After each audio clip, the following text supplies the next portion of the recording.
7 p.m. I'll call a common council meeting to order. Could we have roll call, please? Iverson. Here. Schatzinger. Here. Reamer. Here. Gallops. Here. Denkert. Here. Godsky. Here. Sorensen. Here. Split. Here. We have a quorum.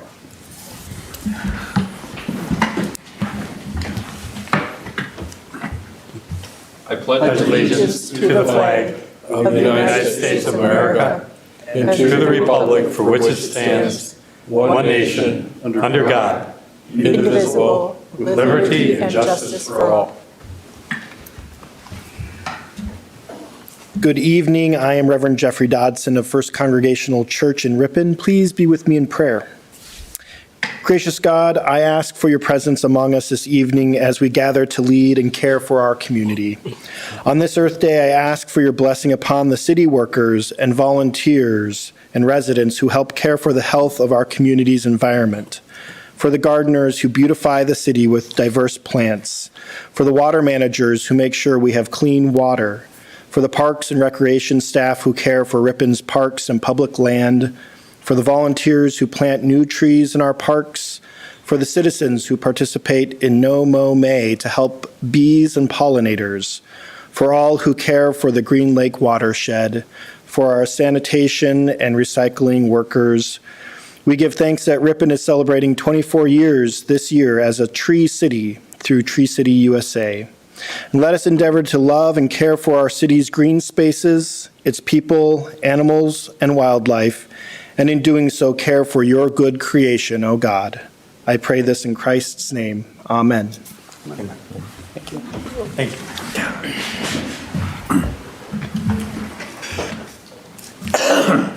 All right. Is there a motion to approve tonight's agenda? I'll make a motion to approve tonight's agenda. Second. Been moved by Doug, seconded by David. Any discussion? Hearing none. All those in favor of approving the agenda, say aye. Aye. Opposed? That is approved. Next is public comment. We do have someone signed up, but it does not appear to be in the room. There's a Wesley Brown kind of lurking around the corner. Nope.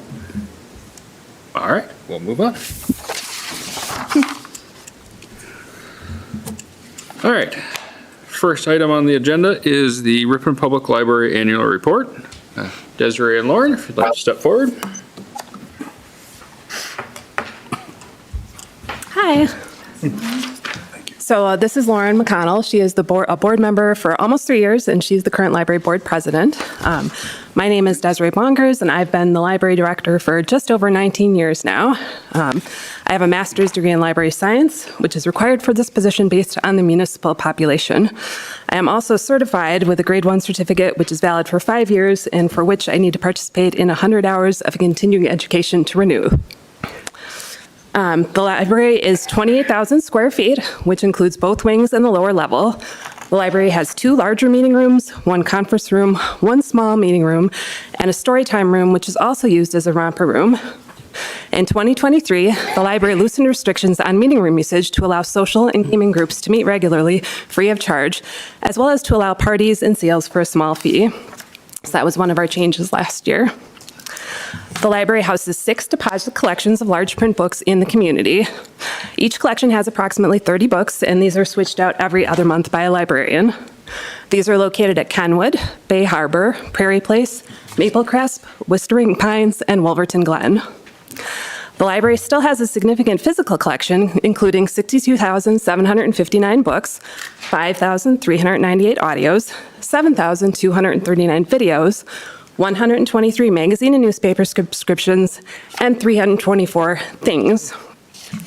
So things are those items that don't fit into another category. For example, the library has a very large board game collection, Rokus, toys, disc golf sets that were purchased in a partnership with Parks and Rec Department, snowshoes, which were donated through a local Girl Scout project, and more. Our checkouts last year of physical materials were 87,728, which was down slightly from 2022, though when electronic materials are factored in, circulation was basically even from year to year. So one of the handouts is about some of the digital resources that we have available. So I just want to briefly go through these. So the first one is Libby. That's an app. It's very similar to a physical library. It has lots of bestsellers and popular authors in both book and audio format, and it's a very large collection. However, like a library, you need to check the items out, and you will wait on hold if somebody else has it checked out. Hoopla is also an app, and its collection is mostly known for audiobooks, but it has a small selection of ebooks, music, and movies, including the Hallmark movies, if anybody's interested in those. It's a much smaller collection, but there's no wait. So you can go in and check something out, and it's immediately available to you. Canopy is a new service that the Winnifox Library System has provided starting last year. It's a curated collection of movies, of classics, documentaries, and videos for kids. And titles in Canopy do change on a monthly basis, kind of like Netflix does. On the flip side, we have Gale courses. So this is asynchronous classes that you can take with teachers that have weekly assignments. They cover things like Microsoft Office products, test prep, writing, design, accounting, and more. Then we also have a new resource that just started at the end of last year, was Gale Udemy. These are video classes that you do at your own pace on a wide range of topics. Business, IT, marketing, personal development such as languages, health and fitness, arts, hobbies, and stress management. So there's a lot there, and I really encourage people to look at that. Then one resource that we've had for a little over a year now is the Ripon newspapers are all digitized. So all of the existing years of Ripon newspapers that are available are online at this URL at Winnifox is hosting them, and they are also searchable, so which is very nice. So the library itself is part of a 5-county, 30-library system, and we do send materials back and forth, and we get delivery every weekday. So additionally, patrons have access to materials from all over the state and even the country through interlibrary loan. A few other usage statistics to highlight. The library has 4,132 registered cardholders, and these are people who consider the Ripon Library their home library. So you can choose which one you use the most. It's not necessarily based on the fact that you live in Ripon. Last year, the library had almost 49,000 visits, which did include weekly visits from summer school classes in partnership with the school district, as well as regular visits in the summer from children at the Boys and Girls Club. And staff answered over 3,000 reference questions, which are questions such as, do you have this book? Can you help me place a hold? Can you help me with my iPad? And 3,400 directional questions, which are more like, what time do you close? And where are the meeting rooms? The library offers a wide variety of programs for all ages throughout the year, from story time to craft club to lecture series and book club, plus exciting performers during the summer. Our gaming groups have restarted, and the library offers a monthly game night as well as a monthly Dungeons & Dragons event, plus occasional game tournaments. Last year, the library offered a total of 210 programs and had over 4,800 people in attendance at those. Our funding sources, the library receives funds from the city. We also have overdue fines still and fees such as for our fax service. We do get funding from Fond du Lac County and from adjacent counties, and county funding follows a formula based on our checkouts. The library does also apply for grants. We've gotten Webster grants almost every year. We also received grants through Winnifox for continuing education for 3 toilets that we had replaced, and through the Community Foundation, we received a meeting owl and a laptop last year. The library has full 4-time staff, myself, as well as Linda DeCramer, our youth services librarian, Susie Menk, our adult services and teen services librarian, and Ben Sprague, who is the circulation supervisor. And we also have 13 part-time staff. A few notable statistics that are not included in the report. Susie came to us and she's a notary, and so we do take appointments for notaries. We did 23 last year. Susie started at the end of January, so once we started promoting that. We also do one-on-one computer and device appointments, and they also do not track one-on-one appointments in the annual report for some reason. We had 18 appointments, though we also assist many, many people that just walk in, and we help them with their devices. And I have a quote from a patron that was a more recent person that was helped, who says, "Thanks so much for straightening out my iPad yesterday. The library is blessed to have you," meaning Ben, "and your willingness to help people like me who don't live in the tech age." And she also sent along a generous donation with that. So that was very nice. And one other statistic that is not tracked in the annual report for some reason is meeting room usage. So our meeting room use with the closing of Royal Ridges and also Alexandria Games, where a lot of gaming groups were meeting, has increased 62% from 2022 to 2023. And we had nearly 900 public uses of the rooms last year, which does not include our library programs that were offered. So And Lauren's going to talk about our future plans. All right, thanks for letting me speak tonight. My name is Lauren McConnell, and I'm proud to be finishing up my second year as president of the Board of Trustees at the Ripon Public Library. The world in which we live is so connected in every aspect, from email to social media, and from our access to information to how we consume it. As we continue to add to our digital shelves at Ripon Public Library, along with our evolving directive to improve our community's access to our resources, the library has developed 3 principles that make up the foundation on which we function. Number 1, act as a welcoming, vital community hub that prioritizes equal access to all. Number 2, investigate new avenues for adding value and services for our patrons. And number 3, continually evolve by anticipating the needs of our ever-changing community. Our renovation project, coupled with our strategic plan and facilities master plan, will not only help us make improvements to our spatial layout, but expand our walls beyond our physical space. No longer does RPL stop once you exit our front door, but rather RPL comes with you on a family vacation, an outdoor hike, a trip to the mechanic, and 1,000 other places. I envision RPL as a place that provides equitable access to our entire collection, from reading material to our library of things and everything in between. It would be an honor to be reappointed to the library board so I can continue to help shape policies and procedures that will serve not only our dedicated library patrons, but the greater community in which we operate. Thank you. I have a question either one of you can answer. A very comprehensive report. I actually read the whole thing, so I really didn't need the paper, but thank you anyway. And I was able to use the Jorgensen room earlier today on a meeting because Muggs was closed. So you refer a lot to programmatic things, and you have terrific programs, and you talked about the future. What I did not see in the report was the state of the facility, because you offer a wide range of programs, digital, collections, services. How is the building holding up? Well, this is what we are going to put out an RFP for a facilities master plan that will help guide the board. So that'll through look that. at your HVAC and Exactly. windows and all of that stuff, so it'll be a comprehensive plan for the building. And that will fold nicely into the strategic plan, which may get adjusted as we complete the facilities master plan, as well as that will inform the renovation. Things might change with the renovation based off And of what the what, priorities are. based off of what we're doing with To maintain the physical plant that we currently have. Correct. Yep. Cool. Yep, so the vision is for those all to work together to coalesce to improve the physical plant. Great. Because it's getting old. Yes, it needs some love. I just want to say I use the library, and I really appreciate the people that you guys have there. They're very hardworking. They know exactly what they're doing, and any question I have, they're always very, very helpful. And I think if anybody's I don't even know who would be intimidated by what's there, but I really appreciate your folks in there that can help with anything, getting people on a computer, whatever it is. Very, very helpful, and I just wanted to say thanks for the folks you have in there. Thank you. We do have a really good team. Yeah.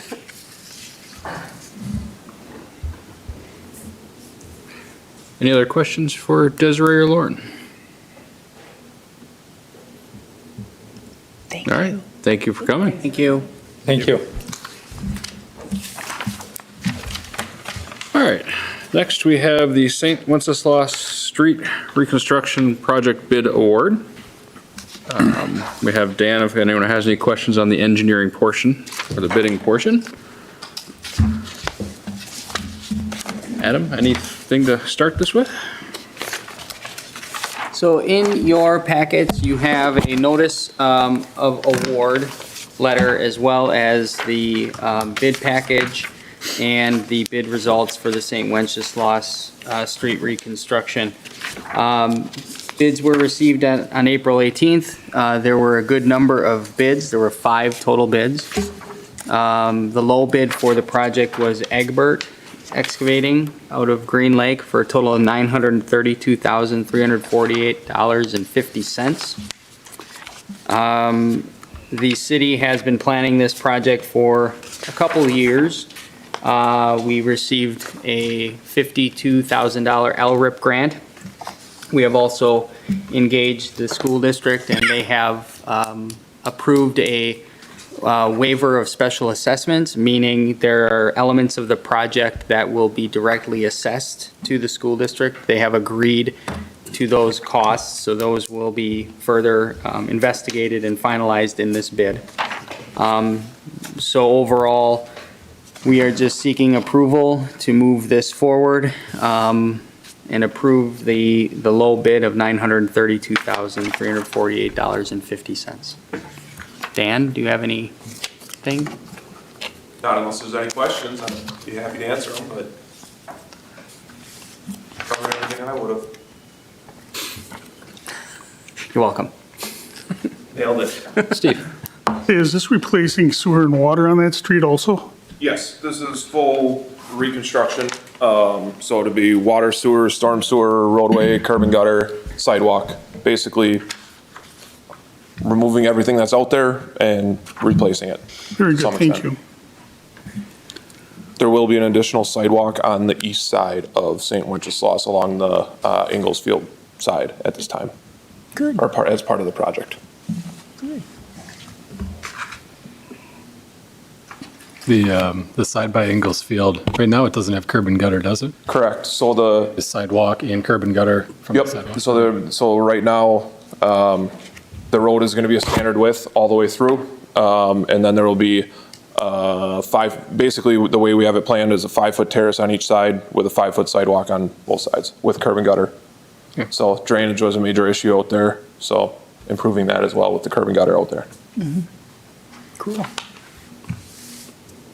Would that be part of what the high school would be paying for? Yep, so Okay. all the sidewalk that is being installed where there isn't sidewalk is part of the direct assessment, as well as there are easements required, because again, the actual right-of-way is a little bit tight.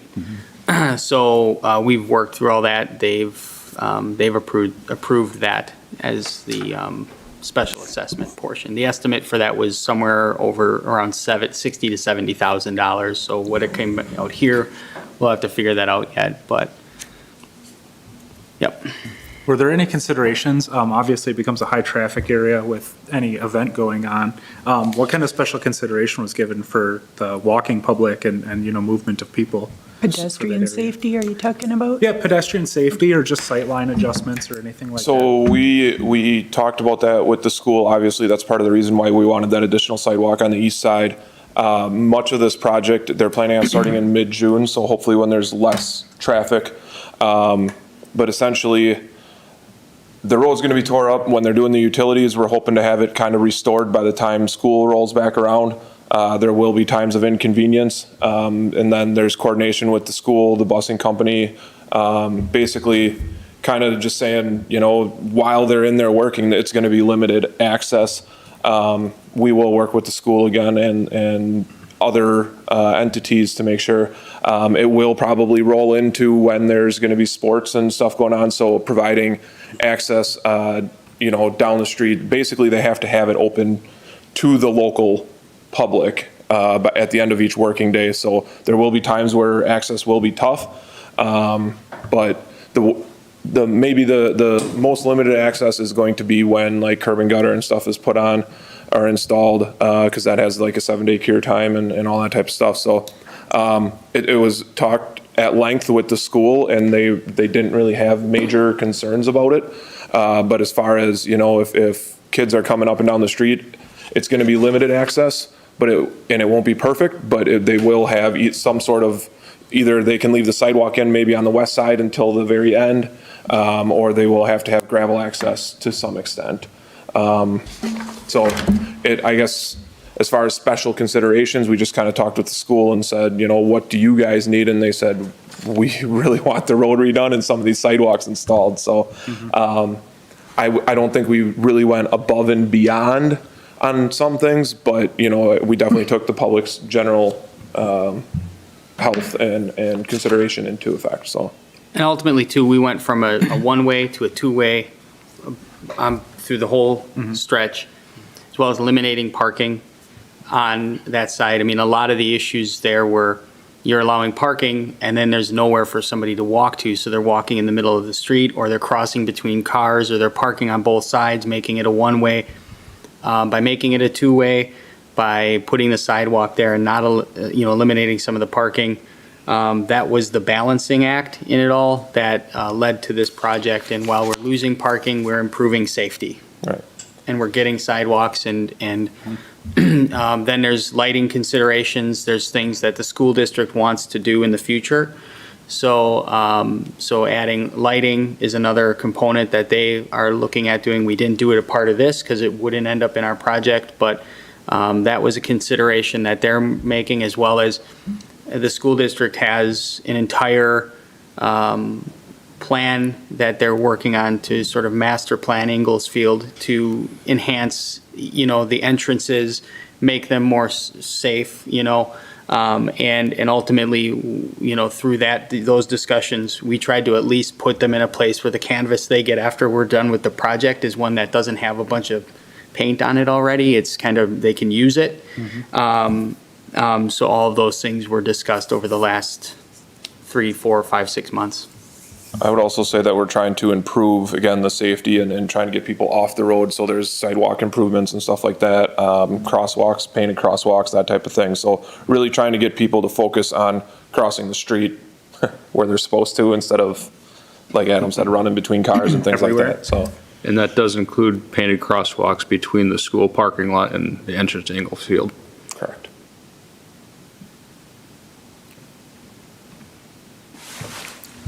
I'll make a motion to accept the bid for St. Wenceslaus Street reconstruction from Egbert Excavating in the amount of $932,348.50. I'll second. Been moved by Jonathan, seconded by John. Any discussion on that motion?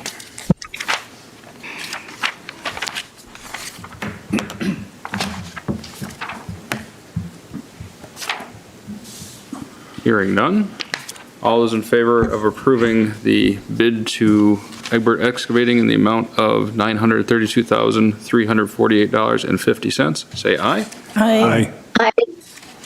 Opposed? That is approved. All right, moving to our next item, professional services agreement for GIS system updates. This is between the City of Ripon and MSA. Again, 5 cents. Do you want to give a brief description of what's being updated? Yeah, so essentially, MSA operates and manages the GIS system for city staff, all your utilities, your parcel mapping, all that type of stuff. Old way that the maps and GIS work, there's a bunch of different locations that you can click on and it shows you different information. So that old platform is essentially not being supported anymore, which is Esri. So as MSA makes the shift, we're trying to shift you guys and our clients with us to keep you up to date so that we actually have a supported platform. So that's what the majority of this is. Then there's some training. Something that isn't working quite right, Adam can call us or whoever from city staff that has access and can say, we'd like to see XYZ done, or we want to see something a little bit different. So that's basically the gist of it. The bulk of it is switching the applications to, again, a new platform. Kind of 2 separate questions, so I'll start with a more specific one. I see here that it says add filter tool to pavement app that enables users to view streets by specific passer ratings. Could you just describe what a passer rating is? So that is required by Wisconsin DOT to be updated every 2 years. I couldn't tell you what it stands for exactly, but pavement assessment. It's PASER rating. It's a PASER rating. It's an acronym for something. So basically what that allows us to do is put filters in there so that you can look at your best streets, your worst streets, and then you can kind of analyze, okay, this is a really bad street. And then it's really a tool to enable you to analyze your current system. So you look at a bad street, okay, the utilities are bad under it, and then it kind of goes into your capital improvement planning, which I saw is something on the agenda later. So it's really a asset management type tool. So every 2 years, the city is required to go around and review every street to give it a rating 1 through 10. And so what we have done is I'm trying to figure out what it's actually, but anyway, what it stands for, but it's pavement surface evaluation and rating. So the A must be part of pavement. Anyway, so our staff go around and every street gets a condition rating. I could pull it up, but I'm not connected. But ultimately what happens then is that information goes into a map and they color code it. So there's green, yellow, or orange, red, based on that. So it's just a layer that we can put on to look at the age of utilities, age of road, look at its condition, and then use it as a tool for helping make decisions about projects. Ellen and Doug. You have a second question? I did. It's real quick. Kind of expounding on that, how helpful, I mean, this is a decent fee for software that I don't think a lot of the public might know that they have some access to, right? But how helpful does the city staff find this tool? We are on it daily. We have it on iPads in the field. If you look at a simple example, when we just planted trees in the park, right? All those trees will go and get pinged and then placed what species it is, when it was planted, into a map that we then record. So it replaces all of paper documents. As utilities, we use it daily for looking at, where location of utilities are all the way through. We have it monitoring and tracking like main breaks. So if you see here, there's a lot of different apps. There's a lot of things that we've built out. While it's unfortunate that it costs $27,000 to update it, that's a part of doing business in this world with this type of technology. But it is irreplaceable at this point and very, very important to our staff's efficiency and frankly, tracking what we do. And to Adam's point, we help, some of this is when you do sewer televising and stuff like that, we link it to a certain pipe so you can click on, you can get to the sewer televising. It documents water main breaks. So if there's any issues, and that's kind of the layers within the program itself, as you can see, okay, we've had 6 backups in the sewer and it's a bad road. So that's kind of going back to your first question. You just kind of layer all these things on top of it. We've had 4 or 5 water main breaks in the past 10 years along this road. Well, something's wrong with the water main here. So it really just is a tool. And as Adam said, it's really irreplaceable. I'll be honest with you. I probably use it daily for the city of Ripon, because since we manage it, I have access to it. I don't change anything, but looking at mapping during project design, looking at how things are laid out, that type of thing. So it's really is a critical asset. Without it, you can go back to paper maps, and part of this is, maintaining it as we're doing these construction projects and stuff like that. We get the GPS locations of where the new features are, and we bring those into the maps and stuff like that. So it's all kind of updated real time. Thank you. I move that we accept the professional services agreement with MSA for a GIS system upgrade in the amount of $27,246.25. Okay, I just wanted to, Before you have a question, is there a second to the motion? I'll second the motion. Okay. Ellen, do you have any other questions? And Doug? Okay, it's kind of a question, but a statement. It's only been about, I think, 4-ish years that the city got into GIS, so we're still playing catch-up. I know for a fact that, well, I will leave that, that's outside here, but the GIS tells us so many things, as MSA is telling us, that the city wasn't even in the 20th century, the late 20th century, before we did this. Now we're lurching into the 21st century, so that all this infrastructure needs that we have we could start addressing in a professional, straightforward manner and not just haphazardness. So this is a great tool. So I hope we continue to expand upon this as needed.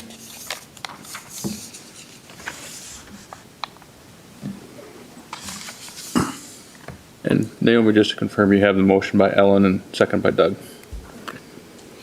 All right. Any further questions or discussion? John? Obviously, we have the money somewhere. Yes, so it's split between 3 accounts. It's split between general fund, water, and sewer, about a Okay. third apiece. So in each budget, there's dollars available for this type of upgrade. Good, thank you. Yep. Any other discussion?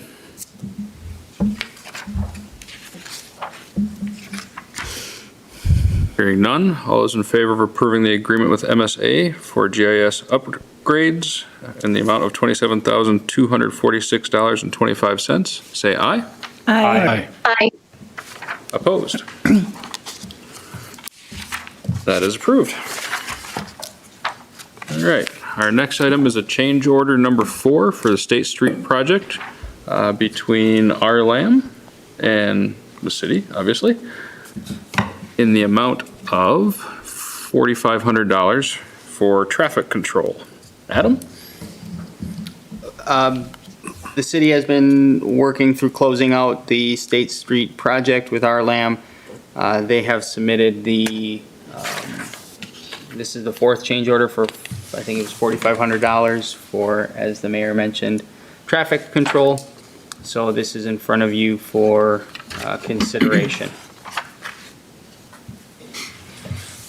Doug? Make a motion to approve the RLAM change order for $4,500. I'll second that. Been moved by Doug, seconded by Mark. Any discussion? John? Was it because they had to go into State Street? Off of State Street into Union Street and all that many times? Okay. Yes. Well, they ripped up Union Street. Yeah, Union, yeah. Yeah, if I remember, the scope extended past the intersection. There was a little bit more asphalt removed. They modified where the water main was tied in, so it ultimately resulted in a better project. But just for the safety and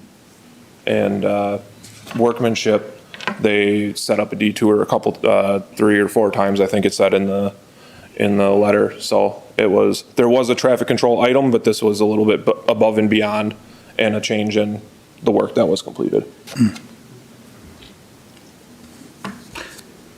Any questions or discussion?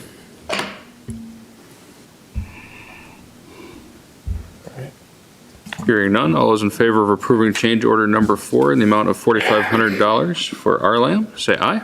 Aye. Opposed? That is approved. Thank you, Dan. Next, we have a resolution writing off uncollectible ambulance bills. This is in the amount of $15,000.10. I'll make a motion to approve the write-off for $15,000. $15,010. I'll second. Been moved by Doug, seconded by Ellen.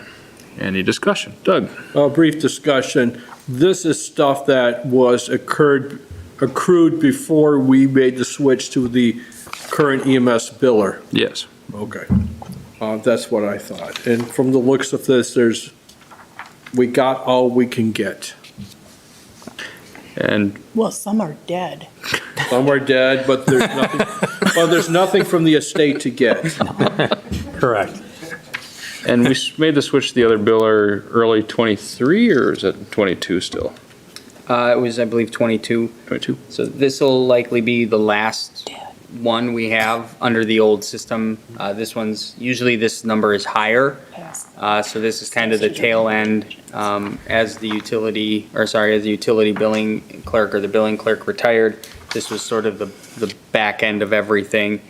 And as you see here, most of them go back 5, 6, 7 years already. So this is hopefully one of the last ones you'll see. Any further discussion? Roll call, please, Adam. Iverson, Yes. Schatzinger, Yes. Yes. Gallops, Yes. Dankert, Yes. Gotsky, Yes. Sorensen, Yes. Split. Yes. Motion carries. Thank you.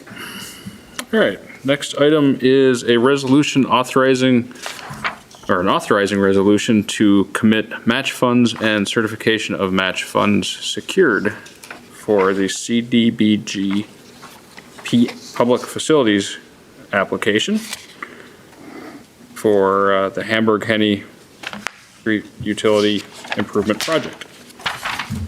Adam?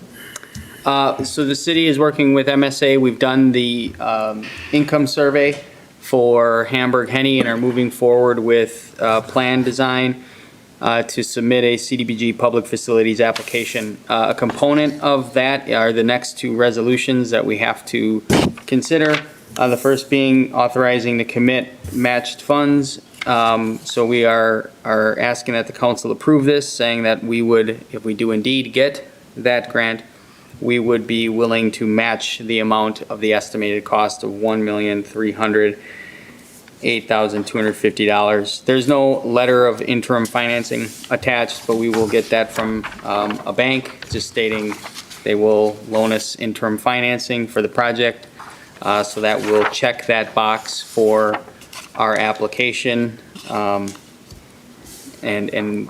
proceed, as we proceed to file. I believe the application is due in May? Middle of May, so. I move we authorize the resolution to commit match funds and certification of match funds secured in the amount of $1,308,250. I'll second that. Been moved by Ellen, seconded by Doug. Discussion.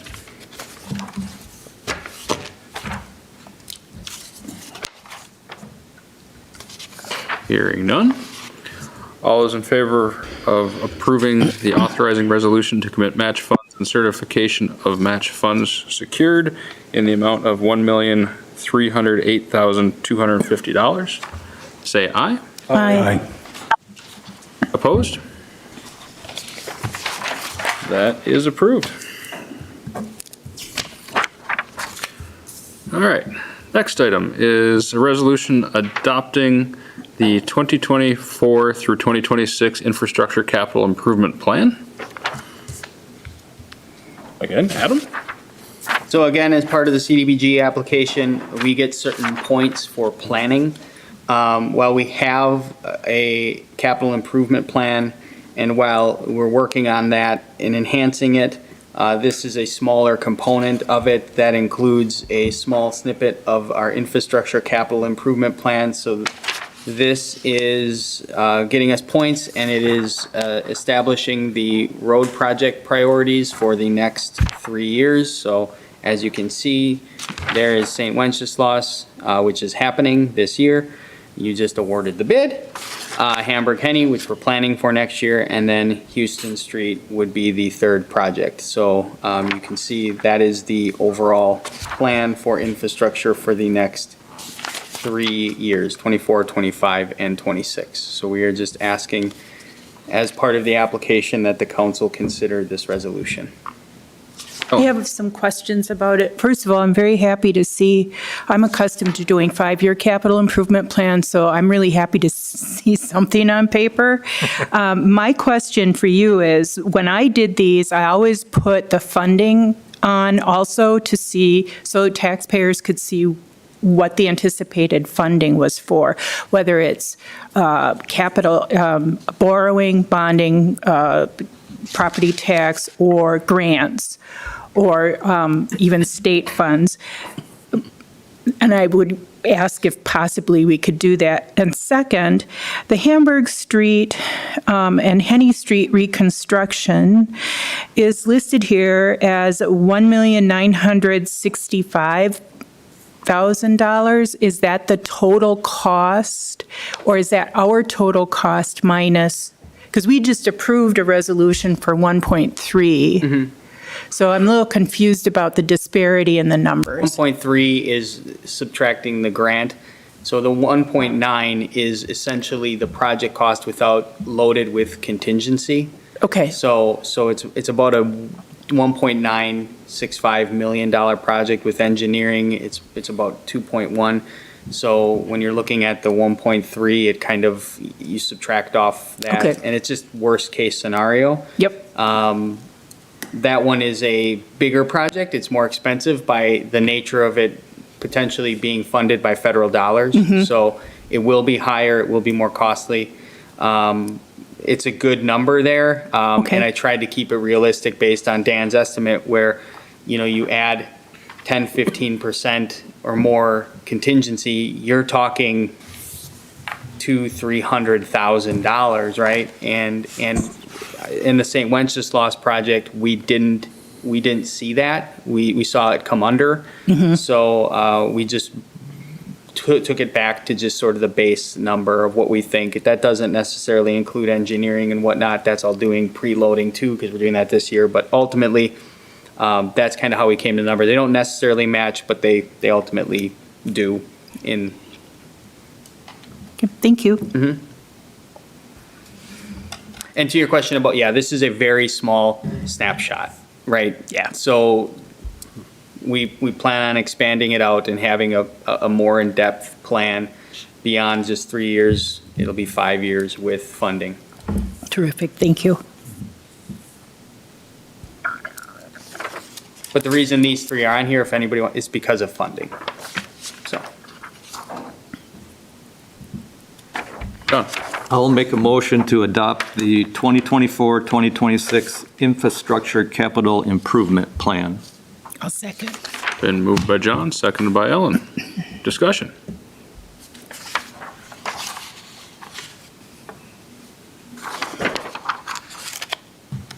Hearing none, all those in favor of approving the resolution adopting the 2024 through 2026 Infrastructure Capital Improvement Plan, say aye. Aye. Aye. Opposed? That is approved.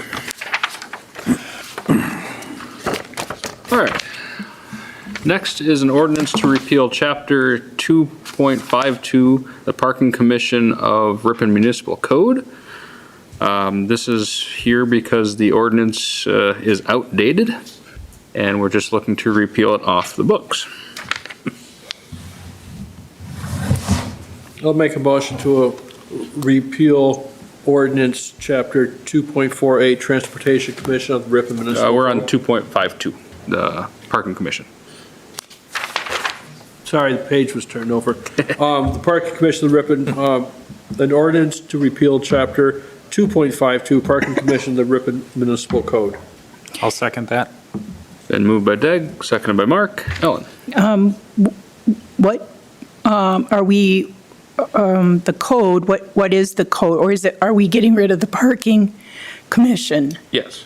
Okay, I got, The code is the I'm- Parking Commission, I'm and we're with ya. eliminating it. What was it ever used for? I- That's why it's being removed. Okay, I got that. did they get, It's literally a paragraph. I Yeah, I don't remember. was it for tickets or any? think it was to analyze parking. That's the gist of it. Who's going to be in charge of the parking downtown? Plan Commission? It It would be this body. this body. Well, I'm and- just asking because Yeah. you don't want to have RVs parking downtown and Yeah, there's two separate things. I think this was intended not for enforcement. We still have the police department. We still have parking lots. We still permit parking. We all do that administratively as the city. I think this, going back 50, 60 years ago was to look at, downtown parking. Do you put in meters? Do you put in parking lots? Those types of bigger questions, which ultimately will be determined by this body anyway. So, but in terms of anything else, it really doesn't change. Any further question or discussion?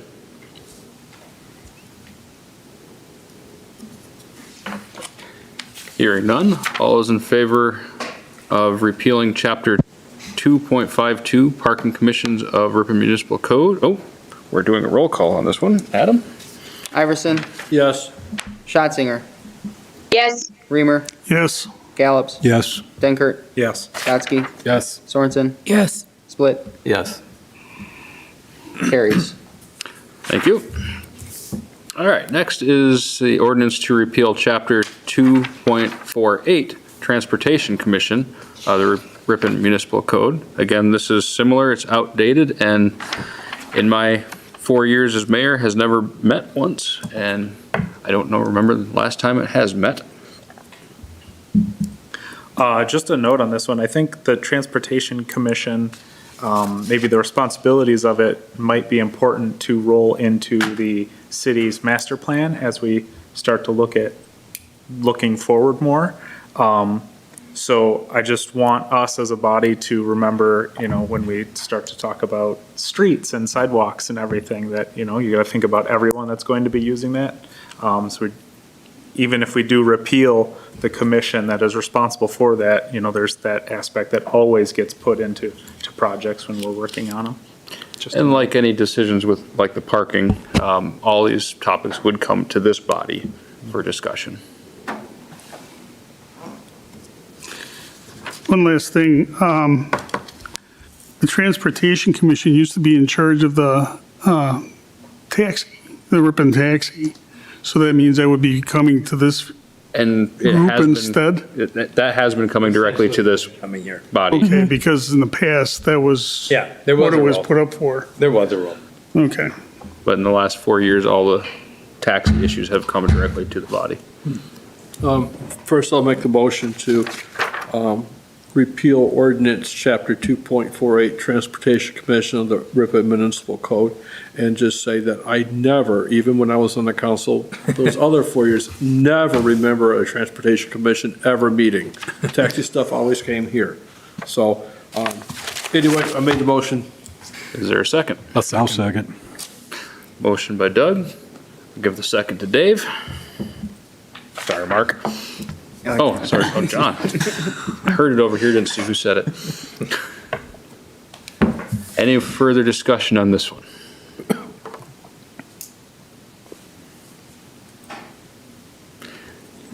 Hearing none, I'm gonna have a roll call vote on repealing chapter 2.48 Transportation Commission of the Ripon Municipal Code. Iverson, Yes. Schatzinger, Yes. Reamer, Yes. Gallops, Yes. Denkert, Yes. Gotsky, Yes. Sorensen, Yes. Split. Yes. Motion carries. Thank you. All right, next is an ordinance to amend section 20.46.074, the Board of Appeals of the Ripon Municipal Code. This is changing the membership clause to include 5 members total, 2 of which would be common council members. The common council members would be the change. So previously, it was just 5 members with no stipulation? No stipulation. I'll just add that we did add this and kind of preemptively appoint, I believe it was John and Steve to the Board of Appeals.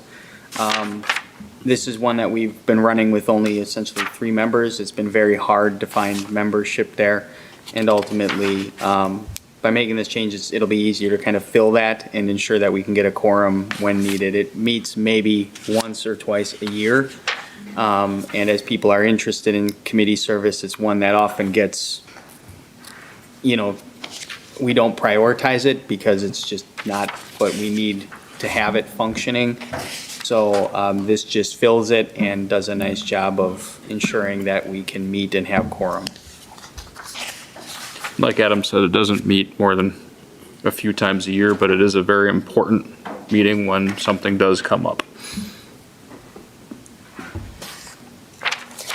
I'll make a motion to amend the section 20.46.074 Board of Appeals of the Ripon Municipal Code. A second. Been moved by Mark, seconded by Jonathan. Any discussion?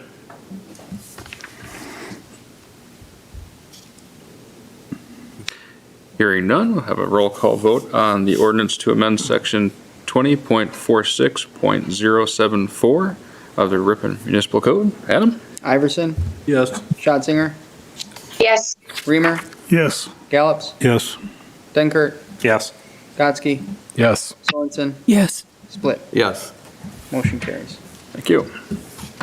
All right, one more. An ordinance to amend section 2.56.010, Plan Commission membership of the Ripon Municipal Code. Again, this is a change to the membership clause. Just restructuring the council positions on there to have 2 full council positions going from 1 full council and 1 alternate. I'll just add that 7 members remains the same. It goes from having the mayor, 1 council member, and an alternate council member to 2 council members, and from 5 citizens to 4. Statutorily, Lud and I looked it up, you're required to have at least 3 citizen members, so we remain compliant with the state statute. And anybody that's been on Plan Commission knows that the second council member has essentially been the reason we've been able to meet. So thank you, Doug, in the past. So we're just codifying that and making it a full member. Doug? I'd like to make a motion that we amend ordinance section 2.56.010 of the municipal code, chapter 2.56 is the Plan Commission, and the .010 is a membership. I didn't mind serving as an alternate, but it was a bit much after a while. So I'm very happy that we have permanent members now, so I'm in favor of.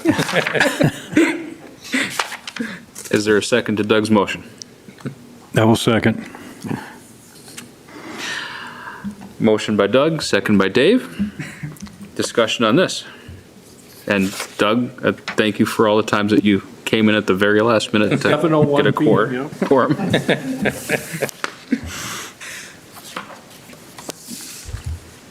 If there is no discussion, we'll have a roll call vote on the ordinance to amend section 2.56.010, Plan Commission membership of the Ripon Municipal Code. Adam? Iverson? Yes. Schatzinger?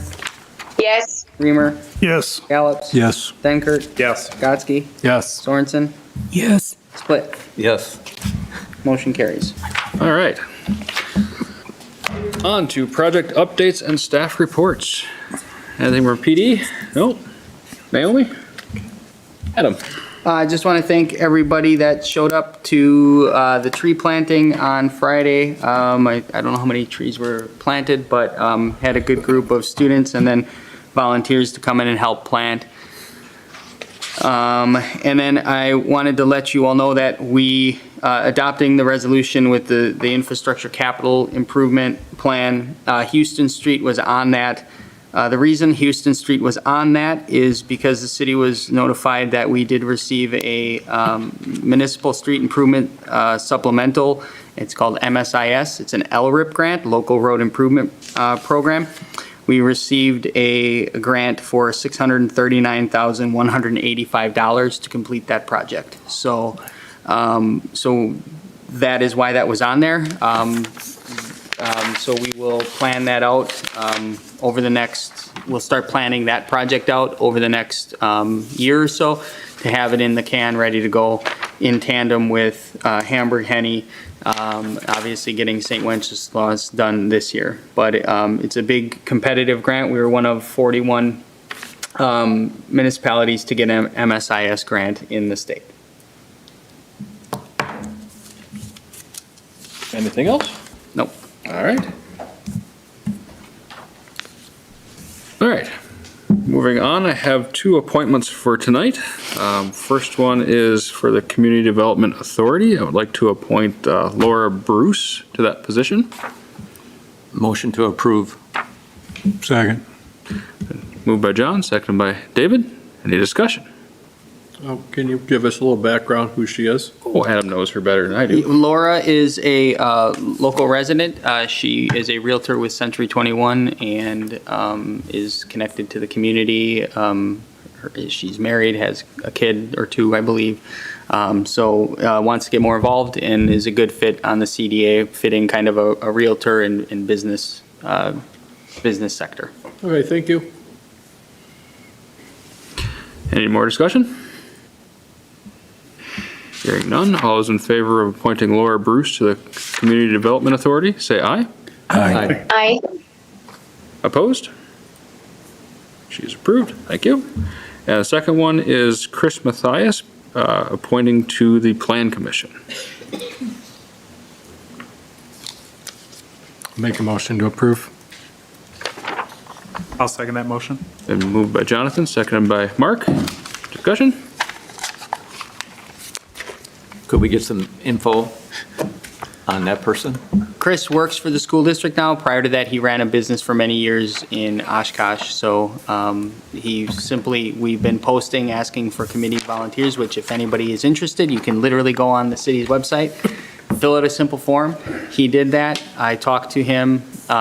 He's interested in planning and development and showed interest in this, and I think another committee, but this one fit his skill set. He works, I think, in maintenance and grounds or something of that, facilities at the school. So that's what I know about him. Okay, thank you. Any further discussion? Hearing none, all those in favor of appointing Chris Mathias to the Plan Commission, say aye. Aye. Opposed? He is approved. Thank you again. As far as comments for the evening, I just want to wish everyone a happy Earth Day. Kind of at the end of it here, but Earth survived another year. Congratulations. Any future agenda items or comments from council? Mark? I'd like to put a discussion about improving the city website on the agenda for the next meeting.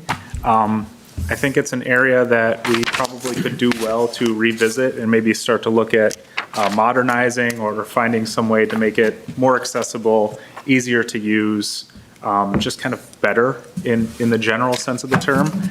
So just a discussion item for that. Anyone else?